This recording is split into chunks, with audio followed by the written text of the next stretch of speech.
And that was just a lead into this building, which I think I'm going to stop showing it. I think we're showing it because we're sort of mourning the loss of the job.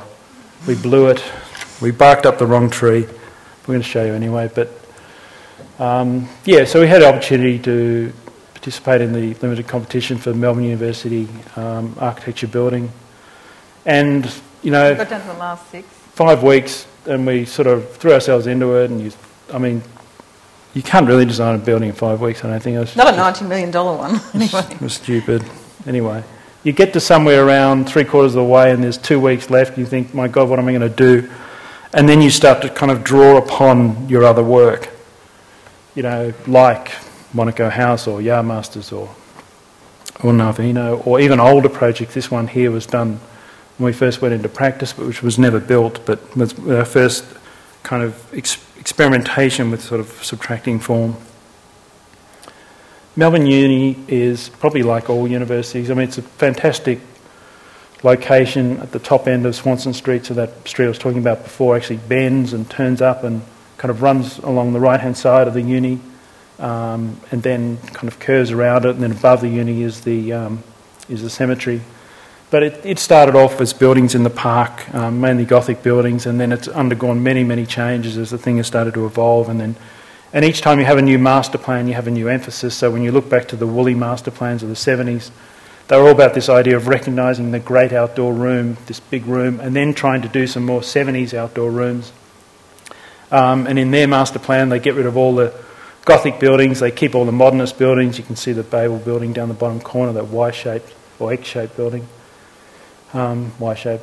And then you get on to sort of more contemporary master plans. There's lots in between and before these, but by Darrell Jackson, which is basically getting rid of all the modernist buildings now and just keeping the old ones.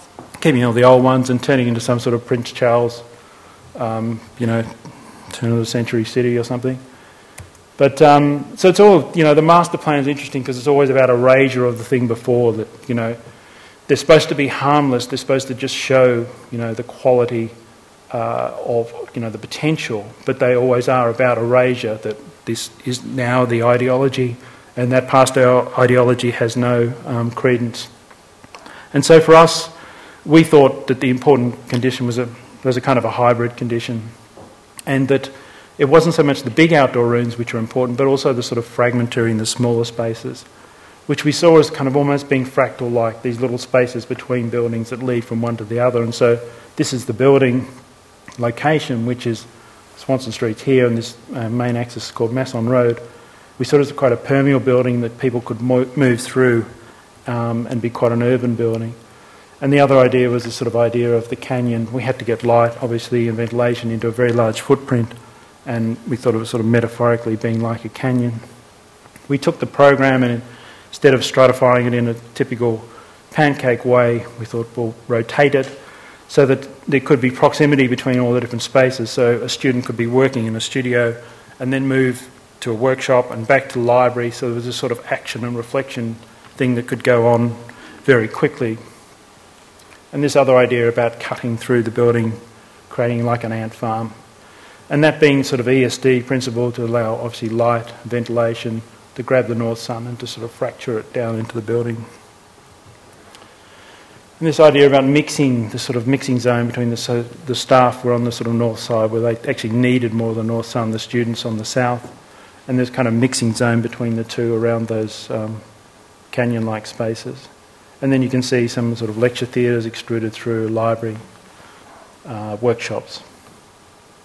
We started to sort of think a lot about the Gothic, because that seemed to be sort of original style really, and the sort of thing that people loved, and we kind of like it. But it wasn't so much the neo-Gothic, but it was the high Gothic. And we traced all these rose windows and eventually found our way to this sort of fractal thing, which is based around a hexagon, which is sort of 4 different types, which we got one of the sort of students from RMIT actually to script this, but he basically rearranged it into sort of 4 different types, which then could be rearranged. So it was sort of aperiodic, so it was never symmetrical at any point, but it was also a fractal, so it could be huge or could nestle within itself at a different scale. Applied that to the facade.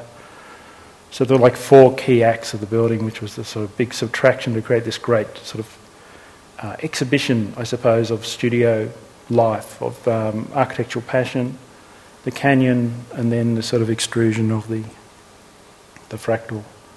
We thought about this sort of Gödel Escher Bach book, which the idea of different disciplines creating this great new moment. This was just a study, so just even a simple thing like a stair could suddenly be enlivened into something amazing.